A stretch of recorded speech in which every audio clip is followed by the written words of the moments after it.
Welcome to another edition of Preventing Sunday Scaries. I'm Dr. Henry Ernst. Appreciate you listening. Welcome.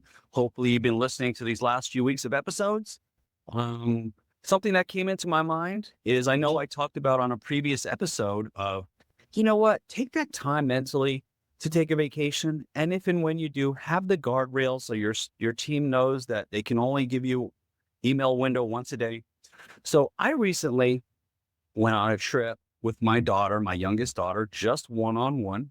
So maybe this is a little Sunday scary preventer tip, like a small one, is do a one-on-one trip with your kids, right? If you have multiple kids, do a one-on-one trip. I can't tell you how valuable that is. And having older kids, there's going to be a time where it's not going to be cool to hang out with dad. So my 10-year-old and I, we went to Universal for a few days in Orlando, and we had a great time. And here is photographic evidence. That's me on the roller coaster with my arms up. So even at 51 years old, I can still ride them with the best. So it was fun and I had a great time. So one thing that I thought about is when I was on that trip, that company, Universal, has got my loyalty. They made things so easy. I had a concierge that texted me, like, do you need reservations to dinner and stuff? And even in the middle of the day, I would say, yeah, that's great. And they made life so easy. So they have my loyalty.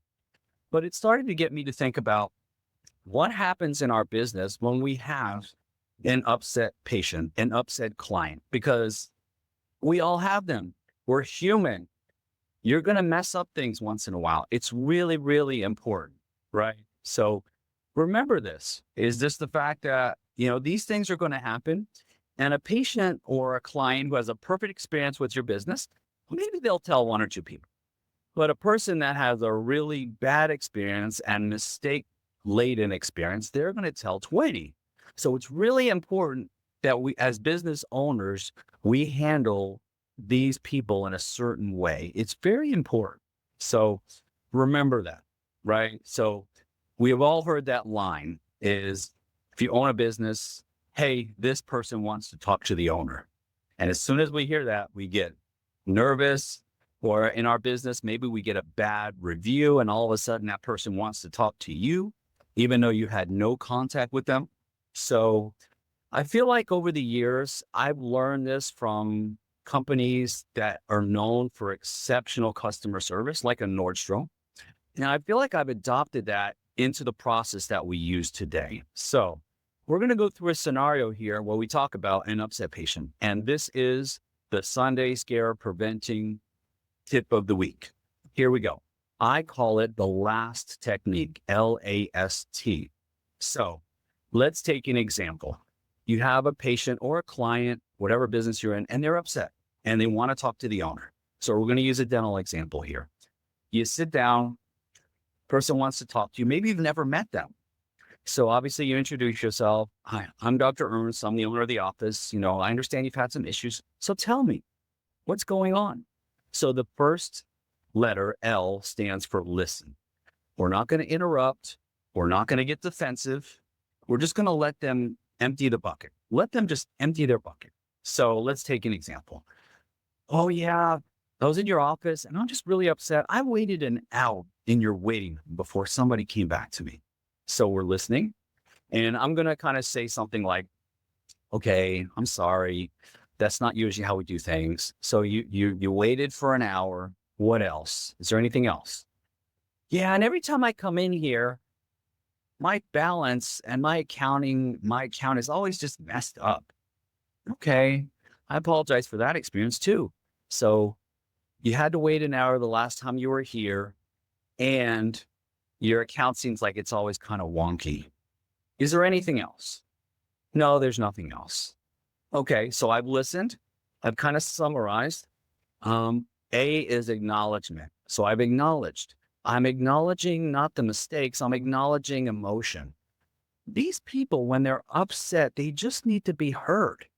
The biggest mistake we can make as a business owner is not to listen and just to ignore it. Oh, that person's crazy. I don't have time to live. So it's an obligation as a business owner. If you want to protect your goodwill as a business owner, you need to be involved in these conversations. Or if you really need to, teach and instruct somebody how to do this. So we've listened.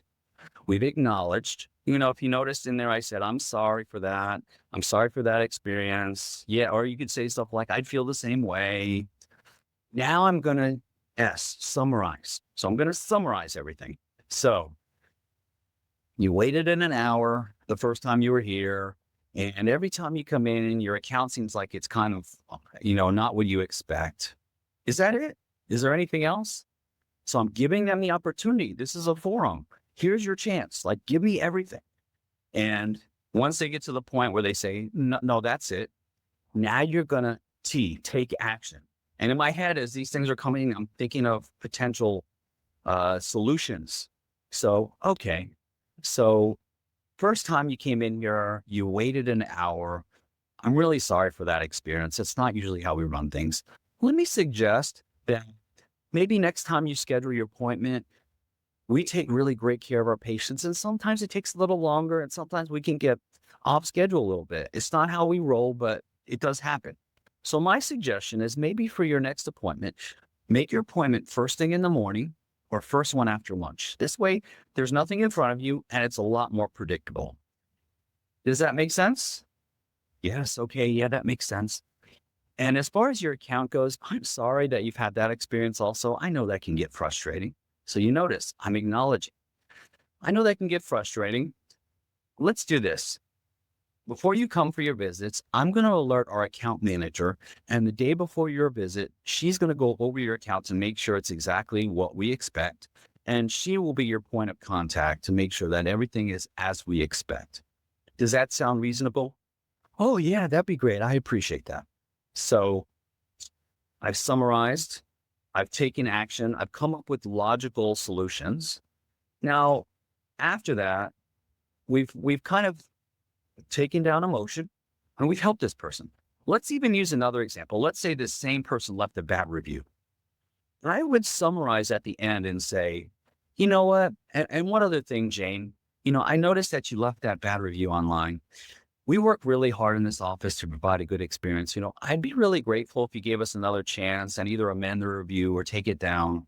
I'm not telling you have to do this, but we'd be really grateful for that. And I don't say anything else. And I would say about 90% of the time they either change it to a higher review or they just remove it altogether. So look at these things as opportunities, right? I always say we're human and we can mess things up. In our office, we have an I'm sorry gift bucket. What is that? So we have a local car wash that's up the street. We also have a specialty coffee place that's in our shopping center. And we go there and we buy gift cards in bulk. So maybe in the same circumstance, I would say something like, and I appreciate you, taking the time to talk with me. And just, it doesn't make up for it, but here's a little gift card for you. And don't ever discredit the value of a little act of goodwill, right? It's not about the $20 or the $10 gift card, but it's about the fact that you said you were sorry for the experience. You listened to them. And I can't tell you how valuable that is to a business, to a practice. And that, believe it or not, doing that will get these people to just respect you and appreciate you. So when you're listening and you're going through this process, don't let emotion get in the way.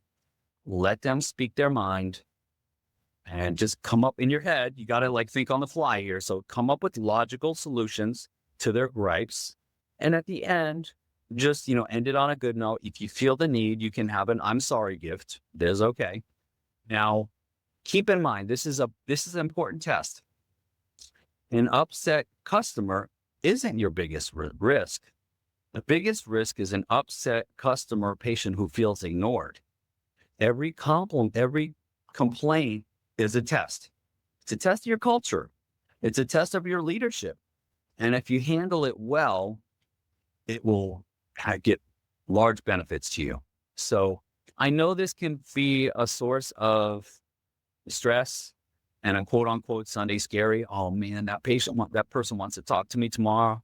Look at it as an opportunity. Maybe as I've gotten older, I look at it as an opportunity, a bad review, and I'm going to meet with this person. I'm almost challenging myself. I promise I can probably get rid of this review, and just kind of be a human being and talk to them. It's a lost art in society.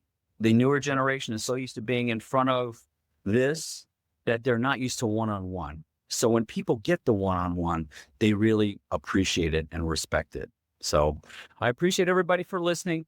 As always, if you're having any trouble with your dental business or you need some tips and stuff like that, you need somebody to help you, that's what we're here for. dentalpracticeheroes.com. You can go click the schedule a call button. So everybody have a great week. Let's go get it and let's avoid the Sunday scaries.